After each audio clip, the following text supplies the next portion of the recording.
Assalamualaikum warahmatullahi wabarakatuh. Perkenalkan, nama saya Tiffany Putri Yahya dari kelas H dengan NIM 220305502144. Di sini saya akan membahas mengenai gizi buruk pada balita. Gizi buruk merupakan salah satu penyebab tidak langsung kematian pada balita karena kurangnya asupan makanan yang dikonsumsi dan adanya penyakit penyerta. Data riset kesehatan dasar tahun 2018 menunjukkan bahwa terdapat 10,2% balita gizi kurang atau wasting dan 3,5% diantaranya gizi buruk severe wasting. Kondisi ini menunjukkan masalah gizi buruk dan gizi kurang di Indonesia menurut kriteria WHO masih menjadi masalah kesehatan masyarakat dengan kategori tinggi. Terdapat 4 fase pada perawatan dan pengobatan gizi buruk pada balita. Yang pertama ada fase stabilisasi, yang kedua ada fase transisi, yang ketiga ada fase rehabilitasi, yang keempat ada fase tindak lanjut. Fase yang pertama adalah fase stabilisasi. Fase stabilisasi merupakan fase awal perawatan yang umumnya berlangsung 1-2 hari, tetapi dapat berlanjut sampai 1 minggu sesuai kondisi klinis anak. Pemantauan pada fase stabilisasi dilakukan dengan mencatat tanda vital, di antara lain ada nadi, frekuensi pernafasan, suhu badan.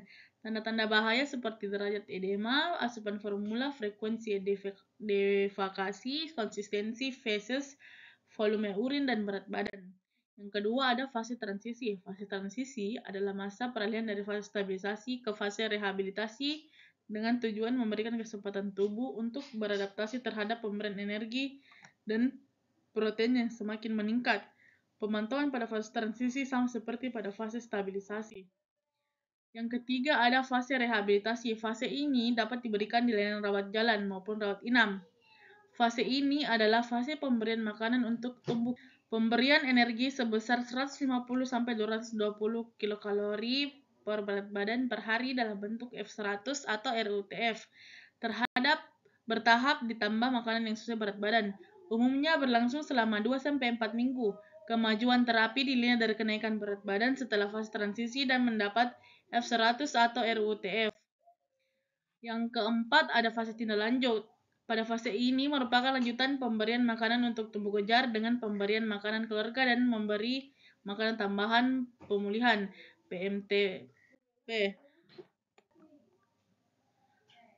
langkah tata laksana gizi buruk pada balita di layanan rawat jalan. Yang pertama ada langkah 1, mencegah dan mengatasi hipoglikemia. Semua balita gizi buruk berisiko mengalami hipoglikemia, kadar gula darah kurang dari 3 ml atau kurang lagi 50 mg. Jika fasilitas setempat tidak memungkinkan untuk memeriksa kadar gula darah, maka semua anak gizi buruk dianggap menderita hipoglikemia dan segera ditangani dengan memberikan 50 ml larutan glukosa 10% atau 1 sendok teh ujung gula pasir dalam 50 ml air secara oral. Yang kedua ada langkah mencegah dan mengatasi hipotermia.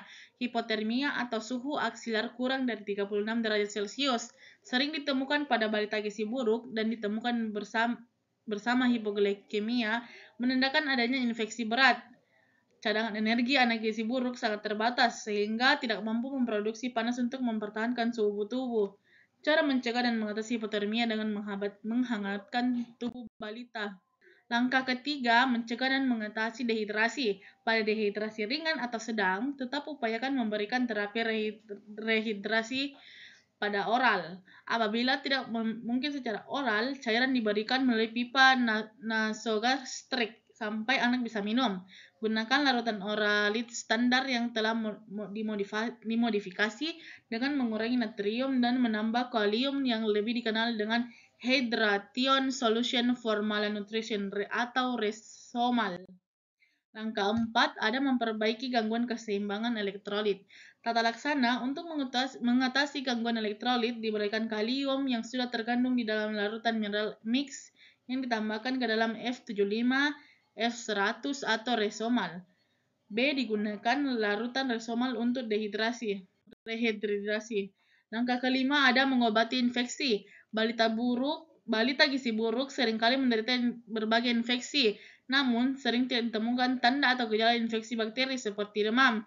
Karena itu, semua balita gizi buruk dianggap menderita infeksi pada saat datang ke fasilitas kesehatan dan segera diberi antibiotik.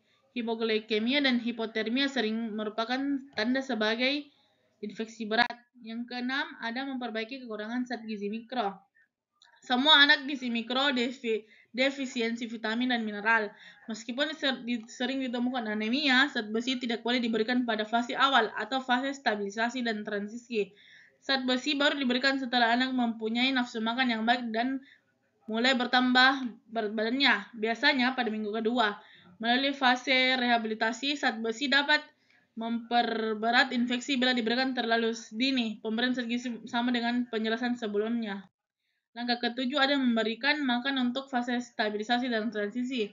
Diberikan untuk anak gizi buruk di layanan rawat inap. Langkah ke-8 ada memberikan makanan untuk tamu kejar.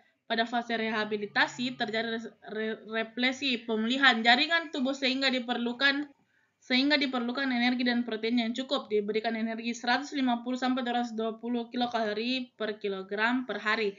Protein 4-6 gram per kilogram per hari. Terapi gizi yang diberikan dapat berupa F100 atau RUTF yang secara bertahap ditambahkan makanan padat gizi. Yang langkah ke-9 ada memberikan stimulasi untuk tumbuh kembang. Pada anak gizi buruk terjadi keterlambatan perkembangan mental dan perilaku. Keterlibatan keluarga, terutama ibu, sangat diperlukan dalam memberikan stimulasi untuk tumbuh kembang anak. Oleh karena itu, perlu diberikan petunjuk kepada orang tua dan keluarga untuk memberikan stimulasi perkembangan anak dengan penuh kasih sayang sambil bermain, bernyanyi, dan menciptakan suasana yang menyenangkan. Adapun langkah terakhir yaitu mempersiapkan tindak lanjut di rumah. Persiapan untuk tindak lanjut di rumah dapat dilakukan sejak anak dirawat inap, misalnya melibatkan ibu dalam kegiatan merawat anaknya. Kriteria sembuh dari gizi buruk apabila BB per TB atau BB per PB lebih dari -2 sampai dengan dan atau lila lebih dari 12,5 cm dan tidak ada pitting edema bilateral. Bila balita keluar dari layanan rawat inap setelah sembuh sesuai kriteria di atas, maka dianjurkan untuk mengontrol teratur setelah pulang. 1 kali seminggu pada bulan pertama, 1-2 kali seminggu pada bulan kedua, selanjutnya 1 kali per bulan sampai 6 bulan atau lebih. Selain itu, dianjurkan juga untuk melengkapi imunisasi dasar ulangan sesuai program PPI.